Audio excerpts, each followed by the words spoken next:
The HP Outdoors Waterfowl podcast is fueled by Eukanuba. If you want to get the most of your dog in your training sessions, you need nutrition that holds nothing back.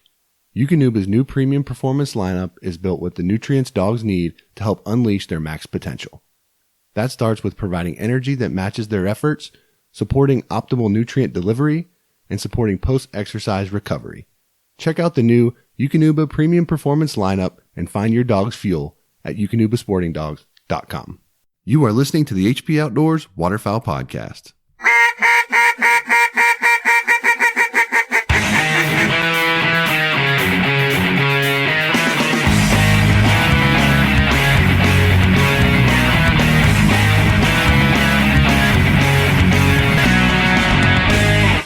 The HP Outdoors Waterfowl Podcast is powered by Cornerstone Gun Dog Academy. CGA is the world's most comprehensive online gun dog training resource. They've got over 160 instructional videos that includes everything you need to take your 7-week-old puppy to a finished gun dog.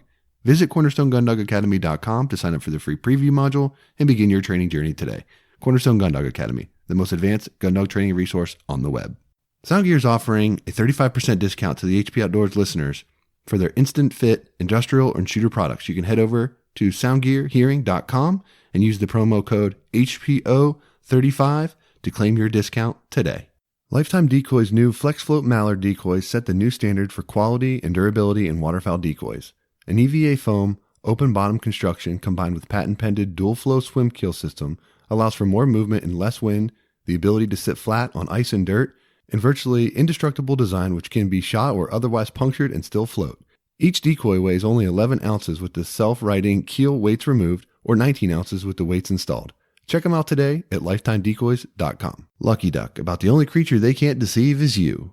Lucky Duck is more than a brand, it's a lifestyle built around the subtle art of critter deception. So while you're focused on the business end of your shotgun or rifle, know that they're completely focused on what matters most, you. So whether you're in a duck blind, dove field, on a predator stand, or chasing turkeys, they're confident that their products will help you succeed. Check out their full lineup at luckyduck.com and keep up with their latest news by following them on Facebook, Instagram, and Twitter. All right, next up on the Foundations of Waterfowl Hunting course is lesson number 2, first aid. First aid is something that is really important, and even when you're careful, and no matter how careful you try to be, injuries and accidents can occur while you're out in the field.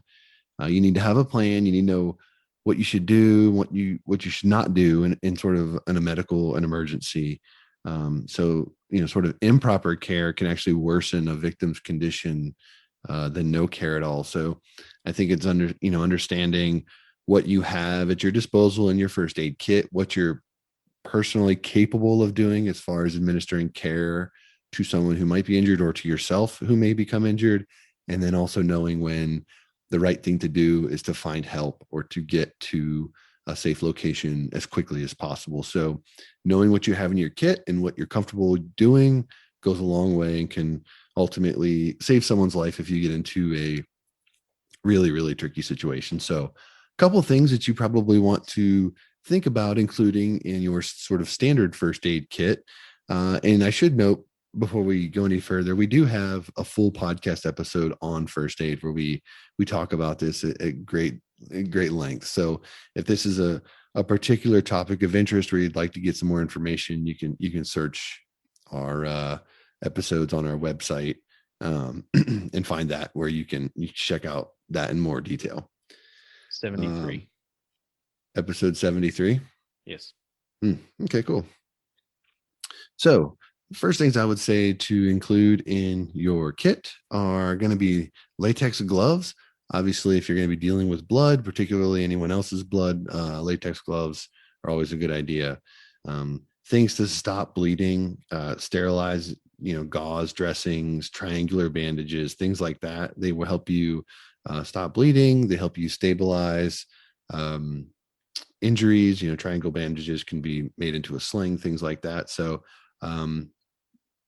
basically just items that are kind of versatile and can be used for a lot of different things, tape, roller bandages, things like that help you allow you to apply pressure to injuries, and also stabilizing injuries are kind of very good things, or common sense, smart things to have, inside your kit.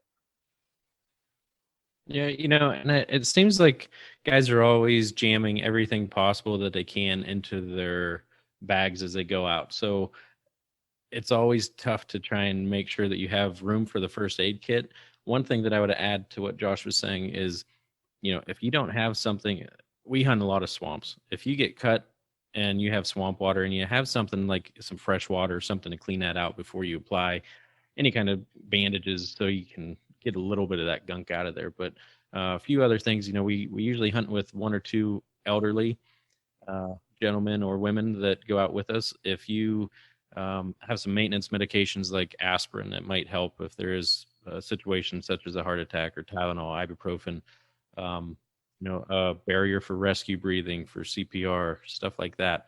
One thing that I do keep in my bag, and I actually just used it while I was working, but it was a space blanket, and they don't take up a lot of room at all, and I actually used it as just as a rain cover for my drone as I was flying it. But you fall in, you get freezing cold, and that thing holds in every ounce of heat that you could imagine. So having something like that. Also, other things to consider: a tourniquet. You really don't know. We hear about it all the time, but if someone's outside their blind and a gun goes off, that could save their life. They get shot in the leg, and you can take care of it and get them to help. Also, any kind of splint or a whistle if you're out on water, depending on the size of the boat you're in. Being able to make people aware that you need help. So a whistle, some kind of horn that might be required, like I mentioned, depending on the size of the boat that you're in and what time of year.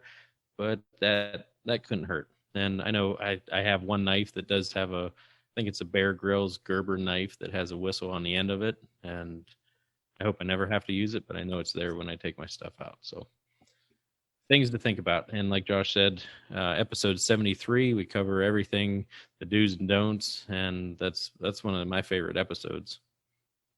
Yeah, it's definitely something that, we don't want people to overlook.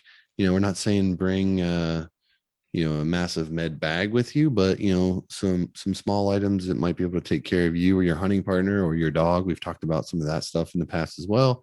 Those are all really good items to make sure that you have so that everyone can, enjoy the hunt. And if a situation arises, everyone get back to the lodge or whatever, safe and sound, and get proper care at that time. So first aid kit, definitely an essential item to take with you into the field. Next lesson, we're going to talk about another incredibly essential thing if you're going to be on water, and that is your personal flotation device.